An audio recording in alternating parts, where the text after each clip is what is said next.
exclusive pre-budget market conversation, The Budget of Hope, powered by Investonomics, an initiative by ICICIdirect. Joining me today is Mr. Pankaj Murarka, founder of Renaissance Investment Managers. Welcome, Pankaj, and thank you for your time. Thank you, Geet. It's a pleasure. Uh, Pankaj, hogging the limelight at present is the volatility in the equity markets globally, and India being no exception to it. How should investors really approach the market now? What is your view on the overall markets? I'm firmly of the opinion, Geetu, that we are in a bull market. But having said that, we have captured the low-hanging fruits in this bull market over the last 24 months. So from here on, returns from the markets will be somewhat measured in relation to what we have had in the last 2 years. But that does not in any manner change the direction of the markets. I think markets are taking a pause after the last 2 years of strong run. And more importantly, I feel very excited and about the growth outlook for Indian economy going into the next year. And as we are coming out of this pandemic, I am of the camp that India will witness very strong recovery in the economy over the next couple of years and over the medium term. And that will drive very strong gains or healthy returns for all equity investors. So my advice to investors will be to not get perturbed by short-term volatility and just stay invested into good quality companies with a medium-term time horizon. So Pankaj, now few days left to the budget 2022. What is that you're expecting from the budget? Three big takeaways that you'll be watching out for. One, clearly, I think what everyone will be watching out from the budget at a macro level is the fiscal deficit target that the government adopts, because all of us know that during the 2 years of pandemic, we've had a big fiscal expansion. So the government has a tightrope to walk in the sense they have to do fiscal consolidation, but they should not be too fast on it because that can hurt short-term growth. So the government has to balance growth and fiscal consolidation together and make sure that they strike a fine balance between the two so as to not to impact the short-term growth, but yet walk on the path of fiscal consolidation. I think that's one big thing that the markets will be looking out for. I think the second big thing from a market's perspective will be that we need to, now that the economy is showing very encouraging signs of recovery and growth, it needs further thrust from the government in terms of driving investments into the economy. And therefore, some policy announcements from the government to drive capital expenditure, investments in the economy, which will give a further thrust to the growth. Government has done a fair bit on driving or reviving private sector capex through the production incentive schemes across multiple sectors, and at the public investment level, government has announced a huge national infrastructure pipeline with aggregate investment of about $100 trillion or 100 trillion rupees over the next 10 years. So I think allocation of right funding to it and right policy initiatives to drive the execution or implementation of that NIP becomes very important. And finally, when it comes to budget, equity investors always and taxpayers always look for some concession from the government. So if the finance minister can be a bit more generous, given that the tax buoyancy has been very good, and be kind to taxpayers, I'm sure they will appreciate her, kindness. What is the possibility of that really happening on the income tax front if the slabs are changed? Is that government would have to be very cautious and really boost spending also, consumption also, which will drive further private investment into the economy? Because at present also, if we look at the corporates, they're not operating at full capacities. They're operating at 50%, 60%, some at 35%. So isn't it important for the government to really boost the consumption and really, come out with something like cut or a hike in the income tax exemptions? Well, government has to certainly boost investments, but I still think that the good thing is we are seeing very strong tax buoyancy or buoyancy in the government revenues because of strong recovery in the economy. This year, if you recollect, last year government projected a growth in tax collection of about 18%. The government will finally end up with more than 25% growth in tax collections. And if the growth remains strong going into the next year, then I think government will have very strong tax collections, and that's a phenomenon of a economy which is doing very well, and also helped by some of the past structural reforms. For example, GST collections now are above 1 lakh crores now for almost 4 months in a row, and they should increase even further going forward. So I think there's always some room with the finance minister. One anomaly now after the tax cuts which the government did few years back on the corporates is individuals end up paying far higher taxes than what corporates end up paying, and especially salaried individuals. So I think if the finance minister can take that into consideration and leave some more money in the hands of salaried taxpayers, then that will also contribute to the consumption, and that will help the overall mood or bring that element of positivity among masses. So, and probably it could help our vote bank as well, given the fact that we have some elections going forward. Since you're bullish on the markets in the long term, Pankaj, so which are the themes that should play out well for India, say in next 4 to 5 years? So after a very long time, I believe, Gitu, that we have reached a stage that we are seeing signs, concrete signs of revival of India's investment cycle. India's investment cycle has been missing for completely almost last 10 years.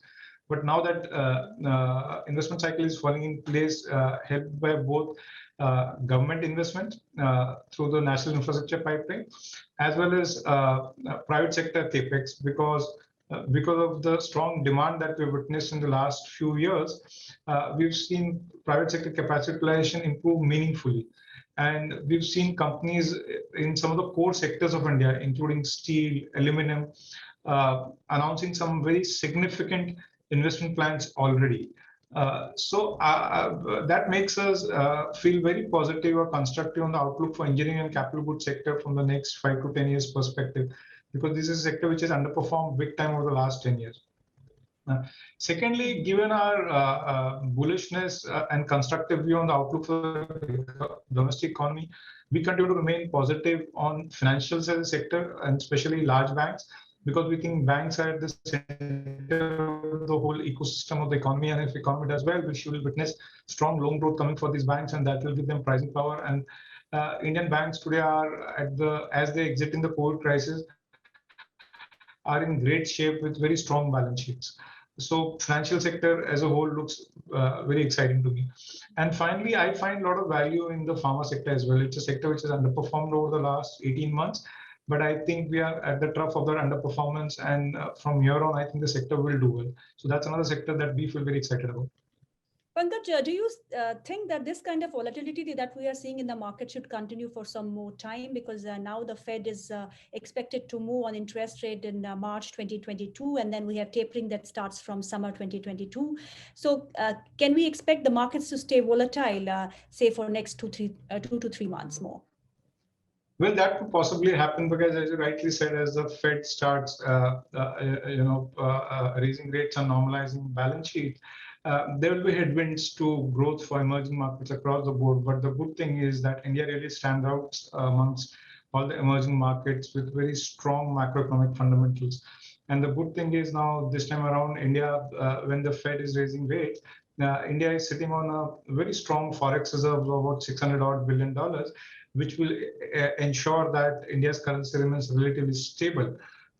So I think while there'll be volatility, at least for the next couple of months, as you rightly said, but I think India can very well navigate that. So I'm not too concerned about that. And secondly, also the fact, Geeti, now that China is slowing down, the fact is that India is and probably will remain as the fastest growing economy in the world now for a foreseeable future, which effectively means as and when things settle down, we'll see very high degree of capital flows chasing India, because capital chases growth, and India will be one of the fastest growing economy in the world now for a reasonable period of time, which effectively means India will attract very strong capital flows.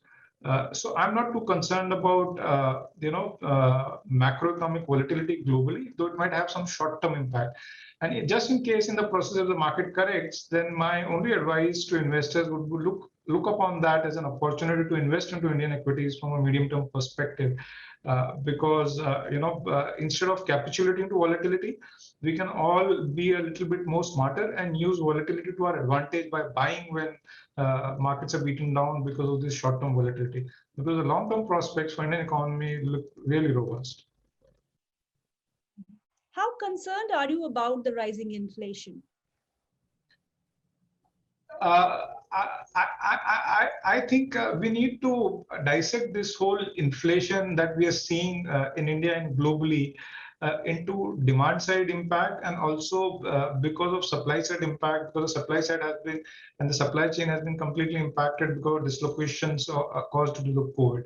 So I think some part of that inflation, which is due to the supply side dislocations, will settle down probably towards during the course of this year, and probably by the middle of this year, and that should take care of most of it. And I'm hoping that with improved productivity, probably inflation should normalize by the end of this year. So I would not be too concerned about inflation at this point of time, though it looks elevated at this point of time. But my base case still is that inflation should settle down within the expected, central bank's corridors by the end of this year. Pankaj, are you fully invested in the markets, or you are sitting on some cash? No, we are not sitting on cash. We are fully invested. And generally, as long-only investors, we do not try to time the market through cash calls. And we are at a point of time where, apart from some short-term movements of volatility in the market, I don't feel too perturbed about the medium-term and the long-term direction of the market. So we are completely invested into the markets. Anything that you're buying ahead of the budget? No, not really, because a budget is just a one-year policy statement. So when we invest, we take a slightly more medium-term view on the economy. So we try to overlook these short-term events and short-term volatility, because our investment horizons generally are 3 years and above. So not that we're trying to play this budget, but we're looking upon this budget as one more policy statement in the direction of accelerating India's growth. Thank you, Pankaj, for your time. It was a pleasure speaking with you, and we really acknowledge the fact that you took out some time for us and shared your views on budget and the markets. Thank you so much. Thank you, Geetu. It's been a pleasure talking to you. Investments in securities market are subject to market risks. Read all related documents carefully before investing. Subscribe to our YouTube channel and click on the bell icon to never miss an update from ICICI Direct.